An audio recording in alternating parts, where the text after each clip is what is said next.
Welcome to the cake panel, low brow, high mesh, where we will discuss screen printed comics, how technique changes language. And just first, I'd like to thank all the cake organizers and to all of you for showing up, and to our great artists here that are going to be panelists to discuss this topic. And today we're going to discuss how the process of screen printing, a very labor-intensive process, affects comics when you screen print them, how the comics transform, what is lost, what is gained, and how does this way of working affect the comics. And quickly, is there anyone that doesn't understand what I mean when I say screen printed? Good. Okay. All right. All right. And also, as the whole point of screen printing something is ending up with an amazing handmade tactile object full of character, I decided not to have digital images projected, but actual examples of the artist's work here on stage.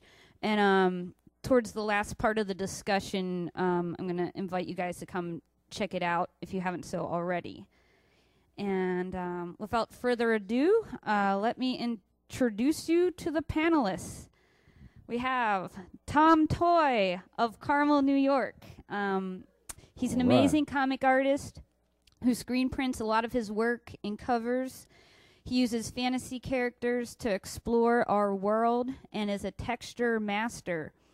You may have seen his work in compilations such as Rub the Blood, Dimension 2, which he also did the cover for, and Lodical Comics with an X3, and many others along with his own releases.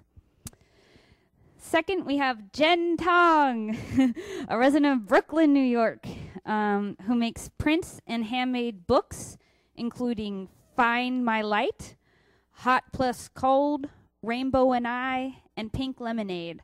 And her work is very fresh and very colorful. She really takes advantage of that color in screen printing.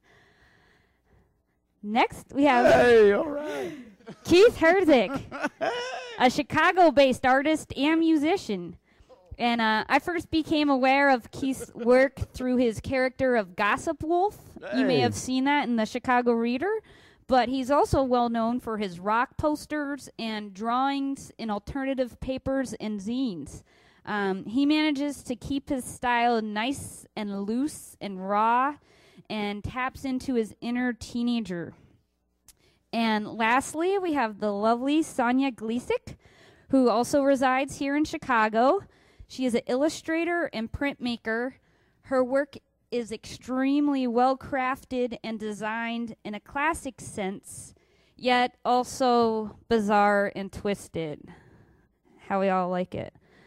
She's been a resident at Chicago's Sputnik Press and Chicago's Printmakers Collaborative, and has done covers for many independent papers. And her opus thus far is a printed reinterpretation of Der Struwwelpeter. And you should really check that out. All right, so before we go into how the process of screen printing affects your work, let's actually get into the process.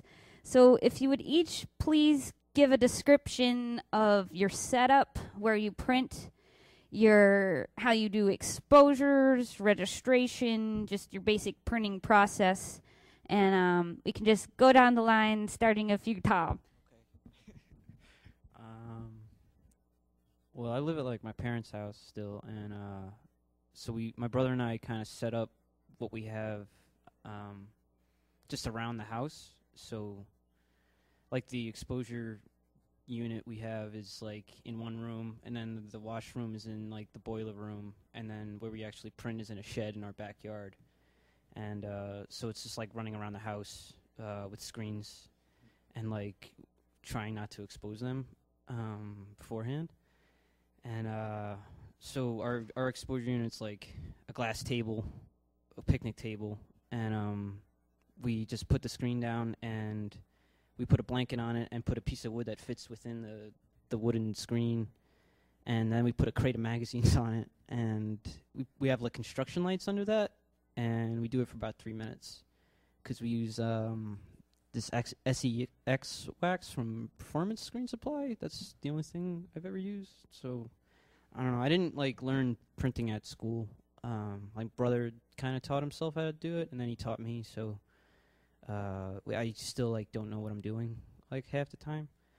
Doesn't look like it. No, it does. It really does. So then we burn the screens after we almost find them and everything, and I try to do everything by hand, but then we just take them downstairs to the boiler room, and we have like a sink set up there with a power washer, and we just kind of wash them out, and sometimes it doesn't work, and a lot of them are falling apart, and just like everything else in the house, and then we put them in a shower to dry, and after a few hours of dry, I'm just like running through it like in my mind. And then we go outside in the shed and we print. And what's your registration process? Oh, our registration process. I do a drawing and then in pencil, and then I put an acetate down and I do one layer of ink, and then I just like line it up already and I just do another layer of acetate over that. So I kind of like register when I draw it, and then when you're printing, how do you register each layer to the next? And okay, so then when we burn it, I like register them again, and I put the screens down on that to like stick them to the screen, and then burn them that way so they're kind of aligned. And then when I'm actually printing, I put the acetate down over the paper, and then I measure the screen with that to like get it where everything is in the printing field, and then I kind of wing it. Yeah, and I like do an outline on a piece of paper on the table, and then what do I do? And then I just keep doing that. Like I keep lining it up. Yeah. Then I just every layer I just line it up with the last layer of printing, so it's kind of like the same on the paper and each other paper that comes after it. And then yeah, that's it, I guess.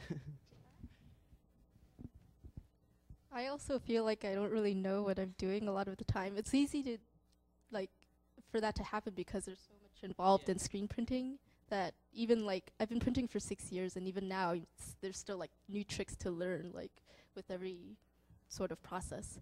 But the way that I make my separations is I do them by hand on pieces of vellum. I do the pencil drawing and the ink drawing, and then I just sort of like tape that on my drafting table and do the color separations on vellum one at a time by hand. And I use these like oil markers, which is really good. Like then each layer will come out like opaque on the vellum. And I use the studio I go to. I used to go to SVA, School of Visual Arts in Manhattan. And I go back to use their studio because it's kind of an amazing studio. It's like everything's there. They have industrial level equipment, a huge light box that has UV ray lights to shoot with, and like a dark room to expose to coat your screen with emulsion, and like a huge washroom. It's kind of a spoiled studio. There's like paint there too. Yeah, I go to my school to print. That's actually where I learned to print. I took a class with David Sandlin, and it was like my last year of school, and that's where I learned how to silkscreen. What else am I supposed to talk about? Exposing. Yeah, or if you have any kind of special tricks you use for registering. Oh, to register with, I use when it comes to paper, they have these little metal registration marks. I don't really use tape. The pins, yeah. The pin and hole method? Pin and hole. And you register basically 2 out of the 4 sides when you register the paper. And you have to make sure you register however registration works, you register the same side every time you print each layer. And I switch between two screens. Like I'll like shoot and expose two screens at once, and then I'll just like go sort of back and forth to make the printing process go quicker. Otherwise, it would take forever if like you use just one screen. And yeah, I don't know. Two screens? Yeah, it's going back and forth. All right. I mean, you have two screens total that you have? Is that Yeah. okay.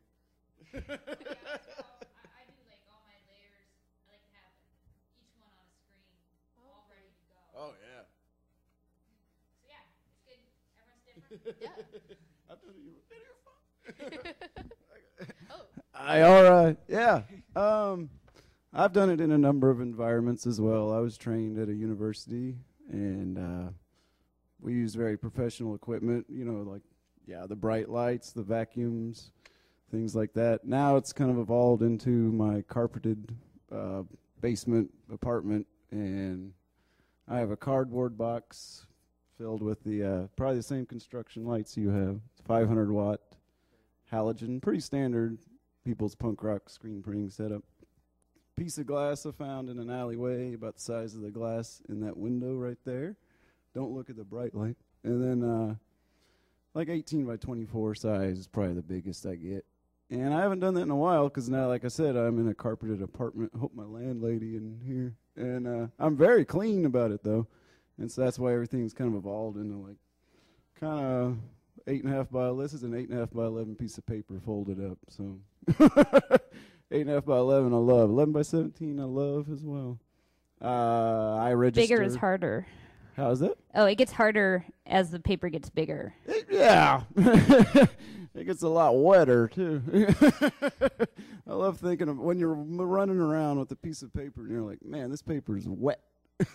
And you're going to bump into something. You get these funny little lines on your walls, handprints on things. And it's very punk rock in my house right now. But I have had studio setups where it's beautiful and had like 8 screens ready to go, like each color I know what I'm going to do, line them up. My registration, I don't know. People know me as like the non-registration guy. I'm going to walk around here for a second. And what's your name? I'm just kidding. I do it on, that's probably vellum. Tracing paper works too.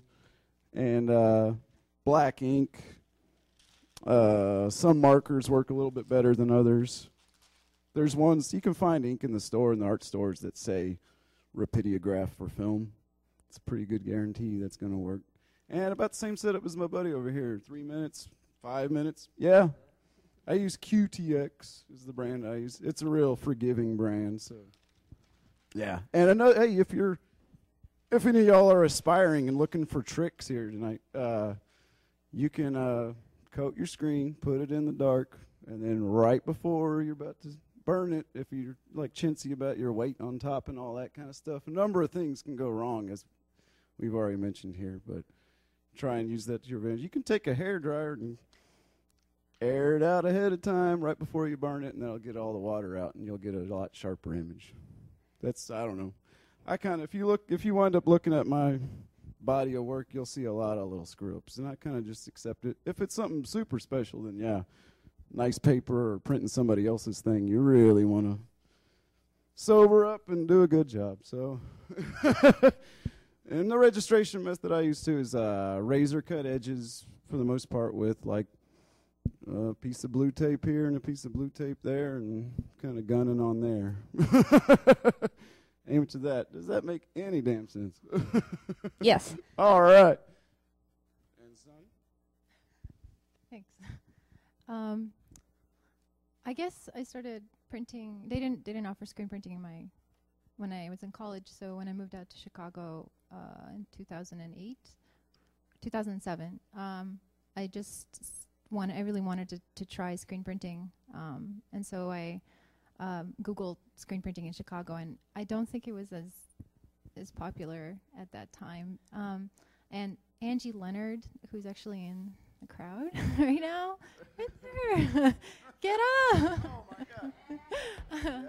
Woo! She's amazing because she was starting this thing called Sputnik Press from her a then loft apartment, which she lived in with two other people, and she was offering screen printing classes and relief classes and all sorts of stuff. And so I ended up taking a class with her at Sputnik Press that was at her apartment. Fast forward to now, Sputnik Press has grown tremendously. It's in this huge building warehouse. We offer like crazy amount of classes and workshops, and it's a nonprofit now. It's a beautiful space, and I'm just so like I have to say that I don't think that I would be continuing screen printing maybe as much as if I didn't have Angie's and Sputnik support and kind of like grow with it. So it's this amazing resource in Chicago, and if you're in Chicago, you should check it out. Okay. So, but now I just right now I'm doing a sort of a residency or something at Chicago Printmakers Collaborative. So I'm not currently printing at Sputnik Press, but while I've been up there, I've been trying out relief printing for the first time, where you carve out of wood and print. So I've been wanting to mix that up with screen printing. So I'm currently working on kind of meshing the two, where I'll have some colors screen printed in and some colors block printed. As far as process, I have no idea. It's just all over the place. Like I'll do ink drawings, and then I'll do and scan those, or I'll do ink drawings on Mylar, or I'll do casein paint, which is like this very thick milk-based black paint that gets very opaque, and I'll paint that on Mylar.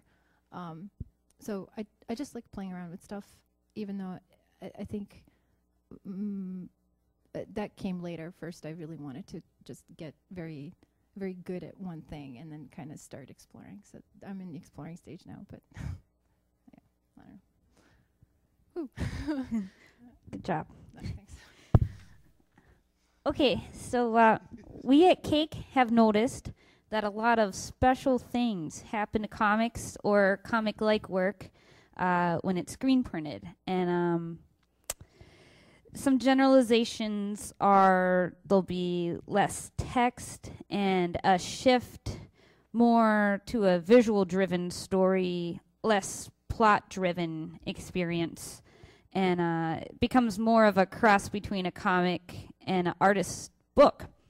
And just would anyone on the panel like to speak to that idea, and what do you think is going on when something gets color and the texture, and how does that elevate your work?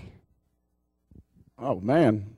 Well, one thing that's really awesome about screen printing, I'm just going to start this off, guys. One thing that's really awesome about screen printing is the split fountain blend, which is the real trippy colors blending into another color kind of thing. So I really take advantage of that. And I just mainly want to push things that you don't see a photocopier do. I guess you got black and white, throw some color in there. And if you can get a color fade into another color, whoa, trippy. And yeah, maybe some druggie will buy that, or at least stare at it for a while. And it's interesting, it catches your eye. It's worked for concert posters for a while now. It does make it an artist book right there. That's the one I say. And then if you get two colors fighting each other, then definitely. But, yeah, pushes it.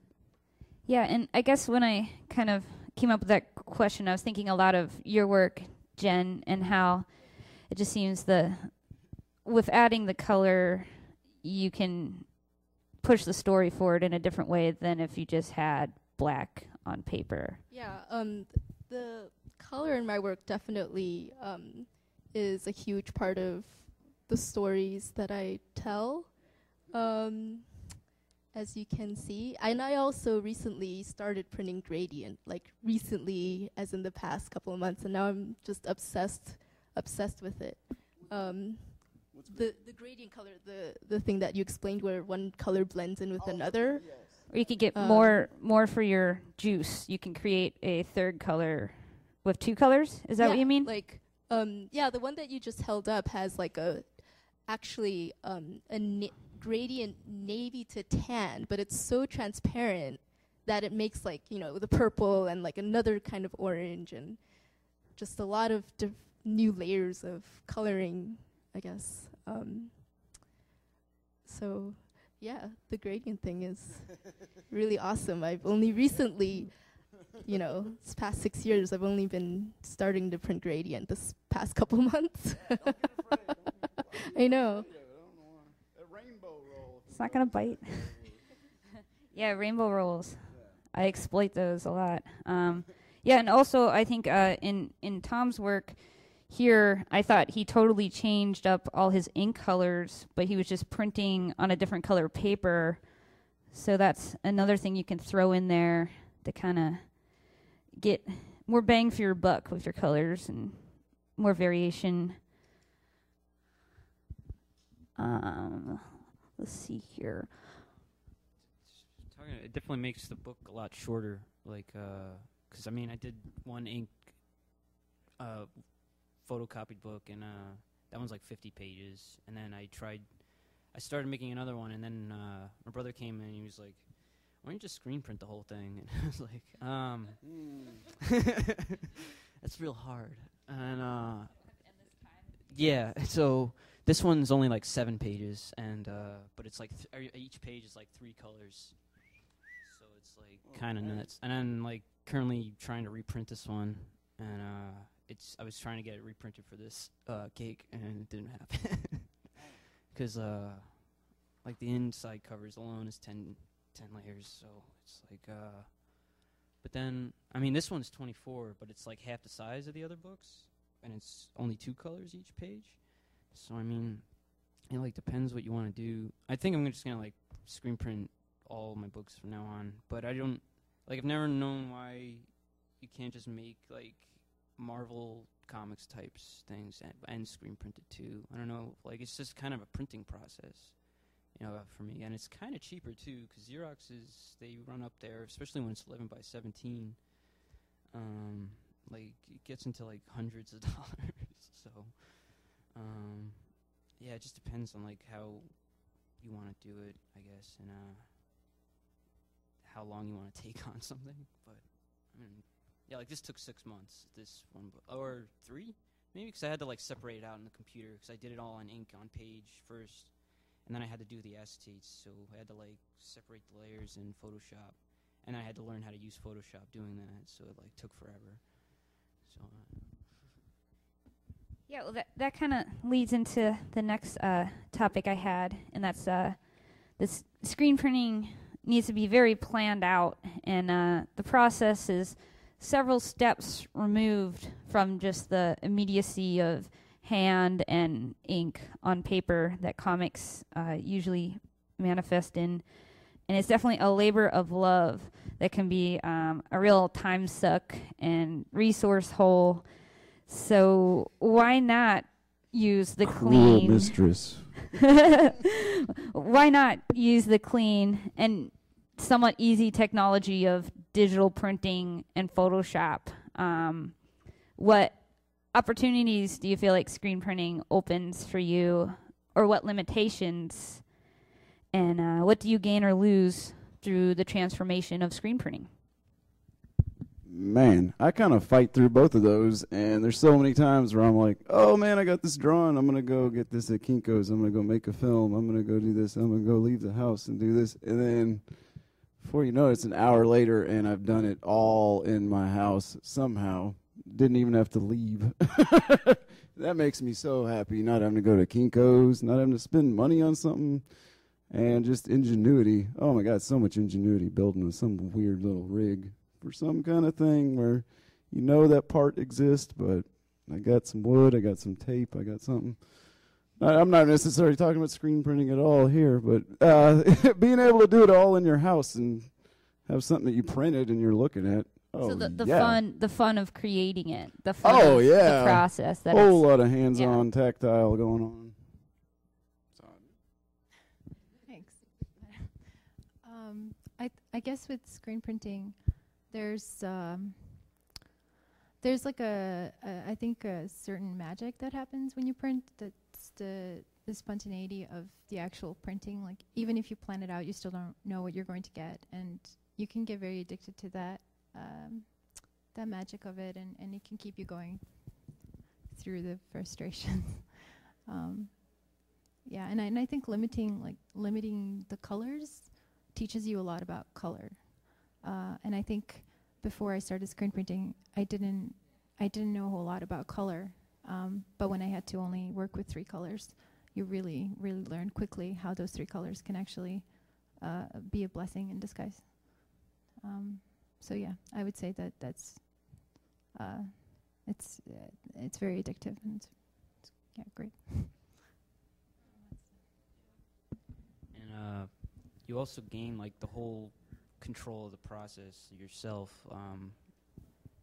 So you choose the paper, the colors, and nothing's gonna really limit you except like, because like I mean I've tried like putting a screen printed page through a photocopier before and like fucked the whole thing up, like it just jams it, and it might have still been wet too a little bit, so I almost got in trouble at the UPS store. But I mean like everything is like under your power at that point. Like if you're just like this whole book is like all the mistakes are like my fault. So that's kind of like I didn't send it away and then like it came back all fucked up, and I like paid $300 or something. But it's like I fucked it up and that's fine, and like I control the way it looks now, and like so it's just like depending on what I do to it. But so I think that's like a big gain. But you're also like you lose I don't know, I feel like you lose like time.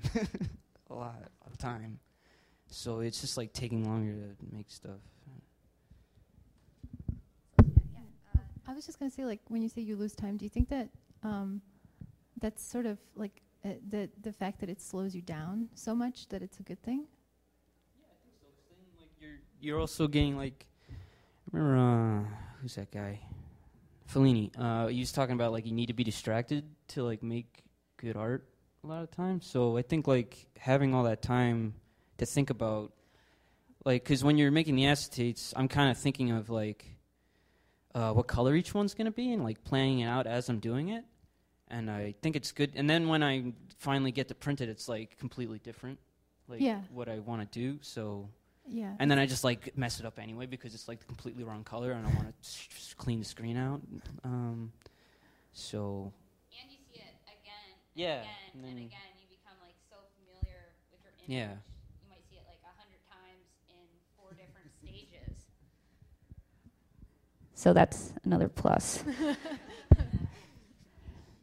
Jen, did you have any? Yeah, like the thing that I really like about screen printing for me is that I usually feel like a little bit of a control freak when it comes to like other mediums of art, but with screen printing there is like a magic to the end, when you get to the end print, and there's that element of surprise. Like you don't ever know exactly what you're getting in the end until it actually happens. And I've sort of learned to let myself go and appreciate like the individuality of like every print, which I think is really wonderful. Great, yeah. Something I always have trouble with my screen printed work is pricing it because of the supplies and the time, and I'm just bad at like capitalism. So how do you guys figure out how to price your work, and do you find that anyone other than fellow printers like is willing to pay it or appreciates it, or do you care? Wow. Somebody else. Yeah, it's just something like I struggle with, and like a lot of my friends struggle with too when they do a print. It's just like, well, how much do I really want to make people pay for this? And then I just kind of make something up, and like based on what I would think I would pay for it. So it's all kind of random. I don't know. I kind of go by the thickness of the book, I think, and then think about how much time it like took to make it, and I don't know what the quality of the print is too. What on here? Yeah, what do you got here? This one's 10 because it's real short. Yeah, but it's like got a lot of crazy printing in it. Every page is screen printed and the cover. And then Yeah, people get mad at me. They're like, "What the?" Yeah. You're slashing all our throats, man. And this one's 20 No, because no. it's like 24 pages, but it's half the size, and then it's like, but I mean, like everything I do is kind of like fucked up anyway. So I don't know. It's just. People like fucked up. Yeah, no, that's like why you like screen printing in the first place.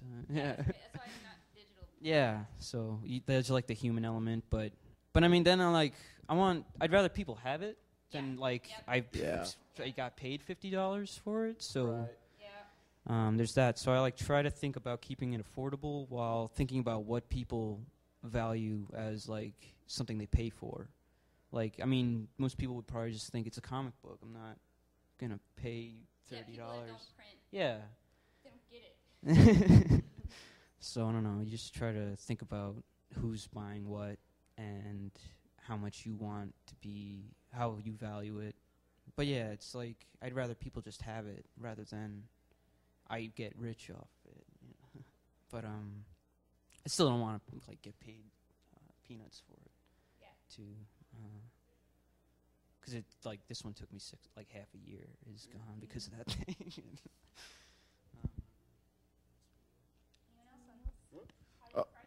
Man, I try and keep my little, was it 4 1/4 by 5 1/2 little jams, around 32 pages. I try and keep them $5. And yeah, it's constantly, am I losing $1 on each one of these? I don't know. Mainly if I'm losing the time, then I'm not so upset. But then I can usually squeeze it into the materials. But yeah, and it is, I've sold a lot of my artwork to printmakers, primarily, yeah, that are, oh man, you're Keith, you're that guy from Chicago, you do the color thing. Yeah, take one home, buddy. But please, everybody in this room, come check out all of our stuff and see if you like it. Yeah, man, working for some other people, every now and then you get that golden ticket, you know what I mean? The cash cow. I know some people that actually raise the price of their books when it gets to like the last numbers of the edition, like if it's running out. I don't do that, but I know some people that do, which is interesting. Yeah, the paper that I use to print my books it's actually like a Rives heavyweight BFK. So I think my books are a little bit on like the more pricier side because I actually put some money into making. Like I look at your books and like I would pay this much. I just like can't right now. You know, it's like I think they're worth that much. Like what you charge for them. Maybe if you charge more. If I charge more, I'll buy more. No, the money just goes. No, I'm just Goes like all thinking as around. like a regular, like anyone that doesn't print, like just someone going into a comic shop.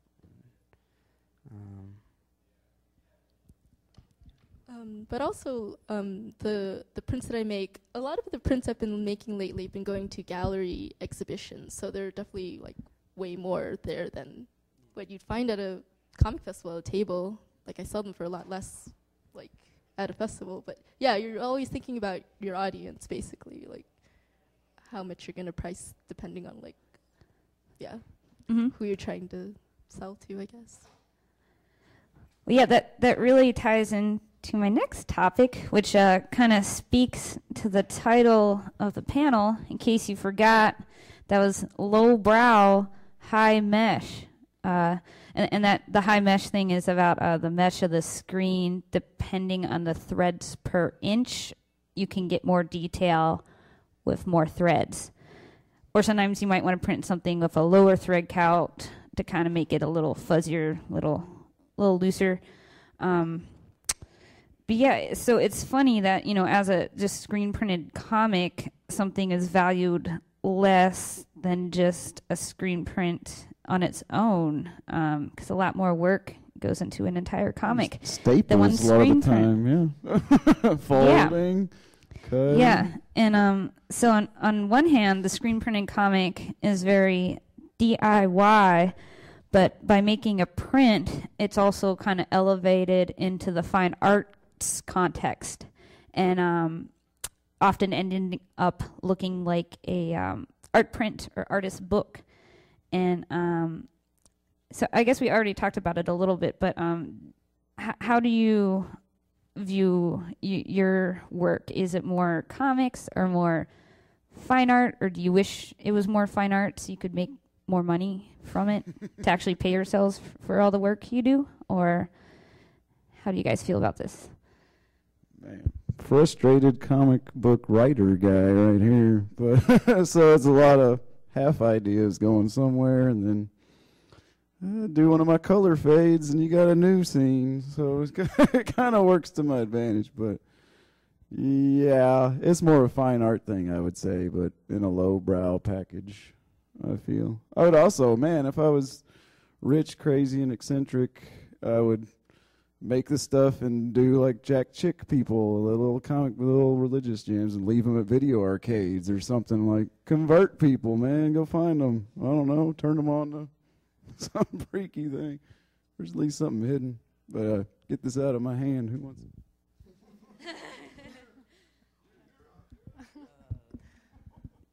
Yeah. I don't know. I guess I just don't think about it too much. Yeah. I think if you think about it, you can really get stuck, and I think it's better to just make stuff and just do it, and you'll make stuff and it'll be really bad and you'll hate it, and then you'll make stuff and you'll like it, and that's I don't even know what the question was, but yeah, low brow.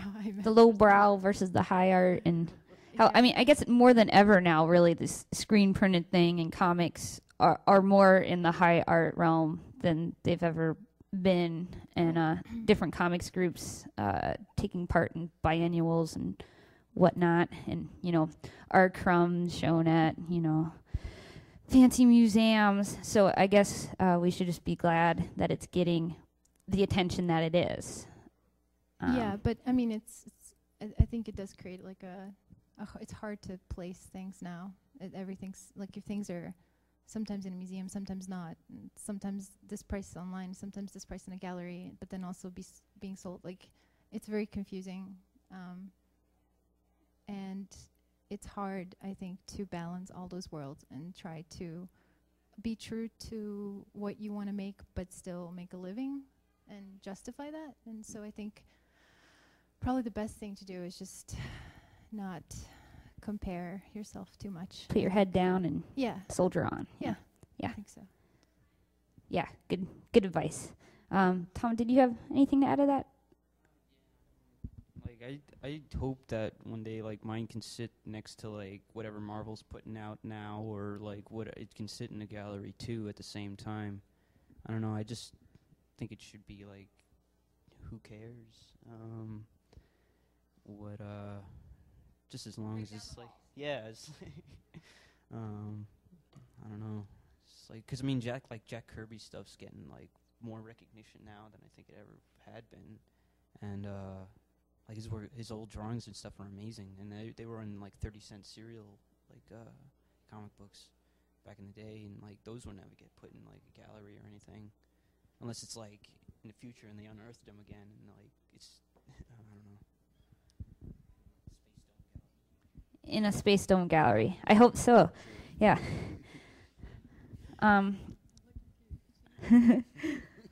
Okay, so I'm sure all of you know the stereotype of the comic artist as the weirdo loner. But screen printing often happens in a community, like as Sanya was saying at Sputnik Press or other presses. I know, Keith, you've printed at Screwball. Oh, yeah. Yeah, I think Screwball definitely deserves a big mention. Steve Walters. Yeah, he's kind of educated a whole generation of Chicago screen printers. So it's a similar thing. He had like the teaching and then studio time. So he's got like a kind of like a club going on, an academy or whatever, of people that go over to his studio and use a number of tables similar to Angie's, but it's all silkscreen. And Steve was the guy. I knew about him before I moved here in 97. He was doing it since 90, I want to say. Yeah, he's been doing it like 20 years. here in Chicago. And he's a pretty friendly guy if you can make that initial crack into being his buddy. And, yeah, he's turned on a lot of people here in town. And this Matt town Daly, right? Jay Ryan, all those Jay Ryan, big like, names. that's yeah. the big one there, yeah. This town is lit up with screen printing goodness going on and the poster making kind of stuff.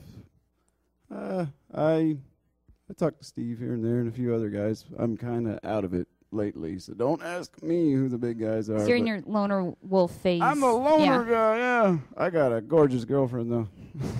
That helps. What's the rest of you? I know, Sonia, you talked about Sputnik, but Jen, what's your experience with printmaking communities, or how has that helped you, maybe? Being able to print at SVA's print lab, Sorry, what is that again? SVA? Being able to print at my school. I attended School of Visual Arts in Manhattan, and I still use their print studio now. And being able to go back there to print now, I get to, I guess, witness all different types of screen printers. People that specialize in shirts go there to print, and people that do actually like fine art, like screen printing. Like I see people do that there too, as well as like a ton of illustrators that print. So it's really nice to have that, like, be able to witness other people doing so many other things with screen printing, and not just like comics and illustrations, but all sorts of things like merchandise and yeah, it's nice to have a community. Gets you out there away from your desk, talking real faces. Yeah.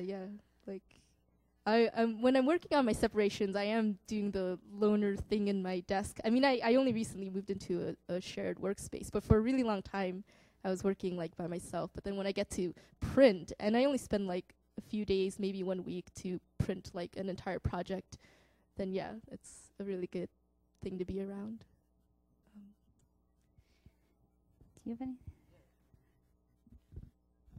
Yeah, I mean, my brother taught me how to screen print, and I live at my parents' house in the woods, so it's just like I'm in the dark. And like when I was printing one time for like a few hours, and I just forgot what time of day it was, and you just kind of like.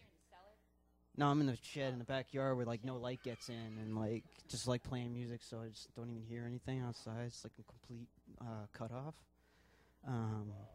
So yeah, it's kind of neat. I like it because I get a lot done. But then I go down in the city and I see a lot of people, and I like visit other like the print labs down there are all really nice, and I like kind of see how they do it.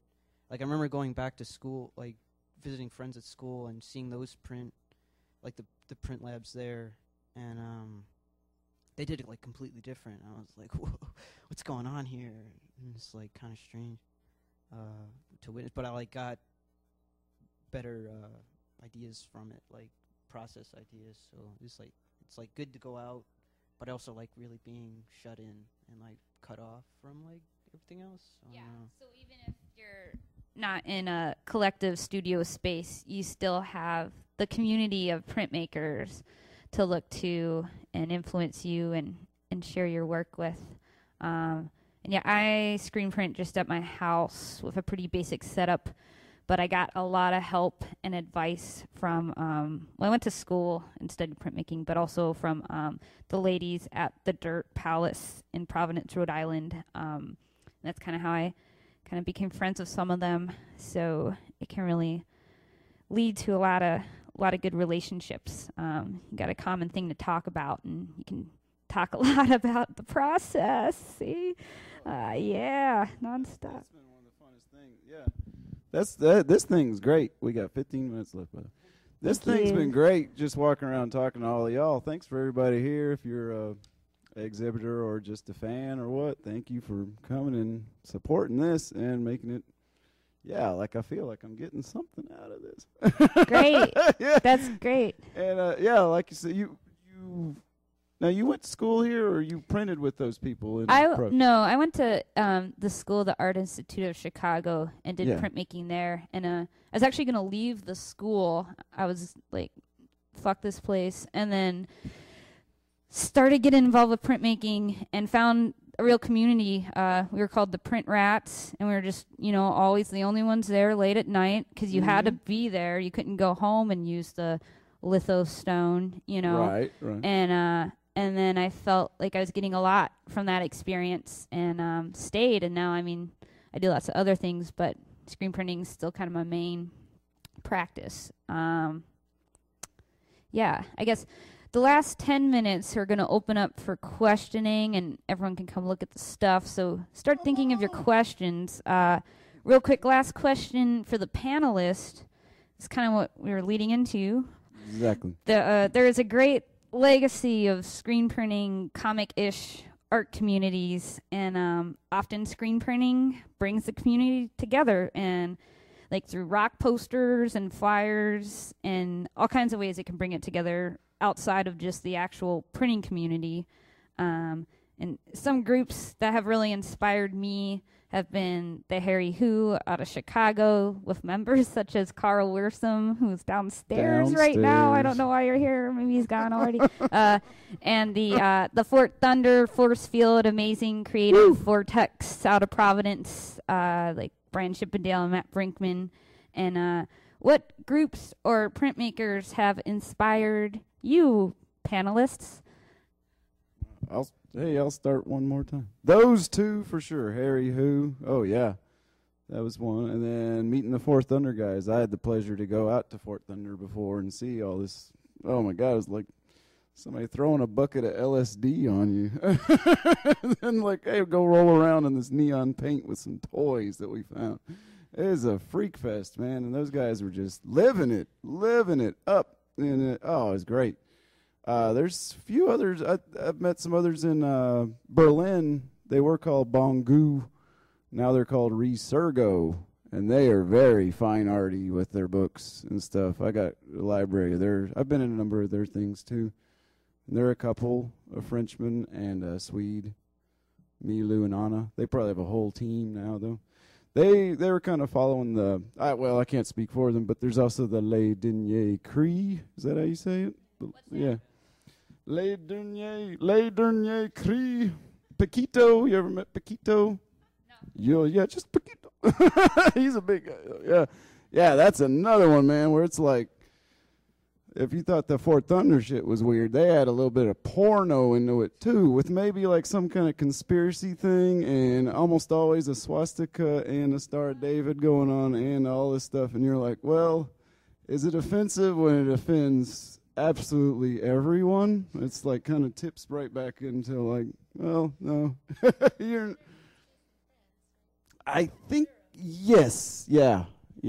I'm not exactly sure where he kind of goes around, and I know that there's been some breakup in the team or whatever. It may just be Paquito now. Hospital Brute is the big one to look for. It's like big old monster thing, and I don't know how much it costs. I want to say under $100, but around. If you want to get into this book collecting thing with screen printed books, then you will have to pay $25 is kind of the base. Like a book, and then it goes up and up and up, and you got to go to Europe, man, because they got it going on with the, oh my God, like 12 colors per page. We probably have like 2 minutes left.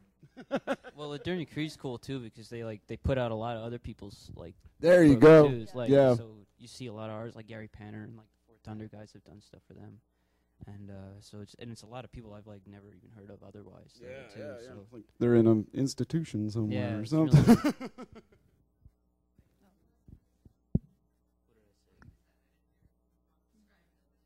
Oh, they put out like a lot of other people's work, like Gary Panner's, Le Dernier Cri. Yeah, it's the same thing. Yeah, they're pretty neat. I wrote it down. LEDERNIERCRI. And yeah, you can come talk to us after we're done. Any other, Sanya? Did you have an artist or group or?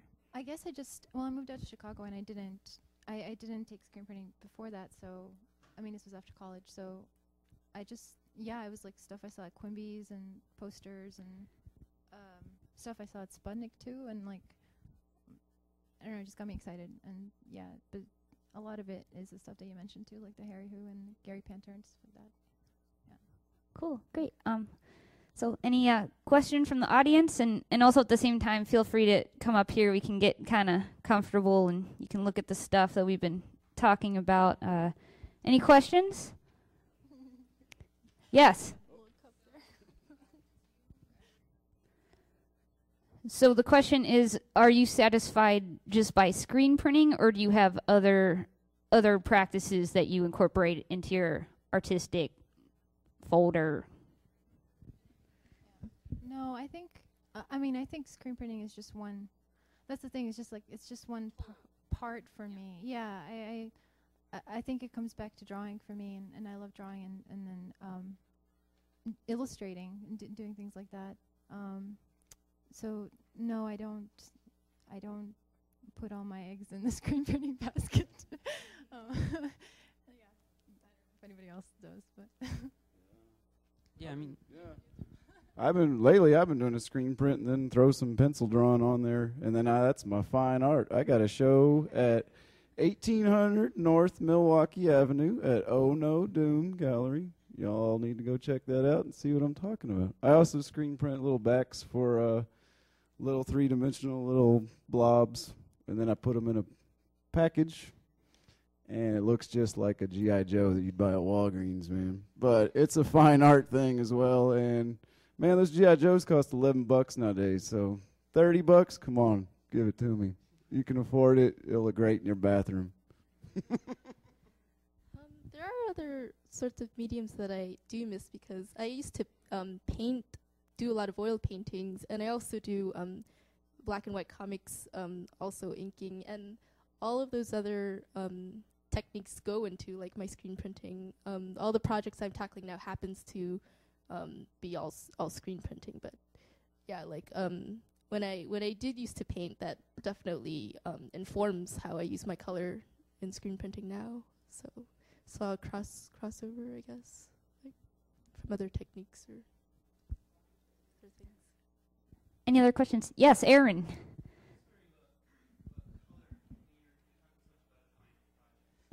The question, I have to repeat the questions for the taping in case. Okay, so the question is about color and how we figure out the color for the screen print, and do we test them out and overlay them, or do we just kind of go with it? I guess sometimes I will print just the key and mess around on it a little bit with some colored pencils, but usually I just figure it out all in my head. I know a lot of people do it in Photoshop and mess with the colors, but I just kind of roll with it. Anyone else want to speak on this? You just kind of just go. I mean, like, I've tried planning it out in Photoshop when it was like a lot of layers on one print, and it like worked out kind of because I can't really match that. So, or I like tried to and I just messed it up. But I mean, I like kind of just going along and thinking about what color would look good next sometimes, and then like if I'm doing something where like 2 layers would change the color, and it would just be like a new one while using still just 2. I like kind of like figuring that out as I go along too, and then I know for later on, like I can try that again, or I could just try something new. I don't know.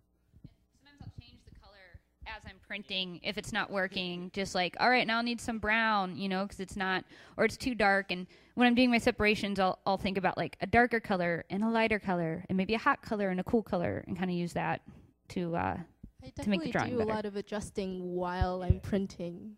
Like I have a sort of a formula in my head for how I think or want the colors to turn out, but there's a lot of adjusting like during printing. Like you sort of have to it's sort of stressful when it doesn't come out the way you want it at first, and then you kind of have like other things like a cup of transparency along with a cup of ink, and like adjust it as you need to. And the ink dries a different Yeah, color, it can so you're like, dry. oh yeah, that's perfect. And And that you're like, could be shit. stressful, yeah. But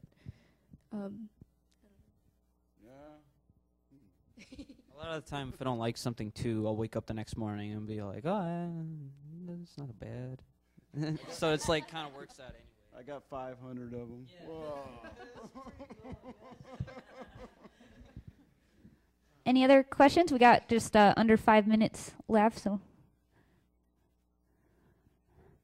No, that's good. You're good. Okay, well, thank you. And please feel free to come up here and look at this wonderful art. Hey, Woo! Cake. Hey, I'm going to promote a show that Sanya and I are in, a show at 208 South Wabash. That's not very far from here. That guy curated it on Smith. And, yeah. So When is that? That is immediately following. Is it like 6 o'clock right now? From 3 minutes 6 to away, 8 yeah. tonight. So come on over. 208 South Wabash. Not far at all. Eat before we eat you.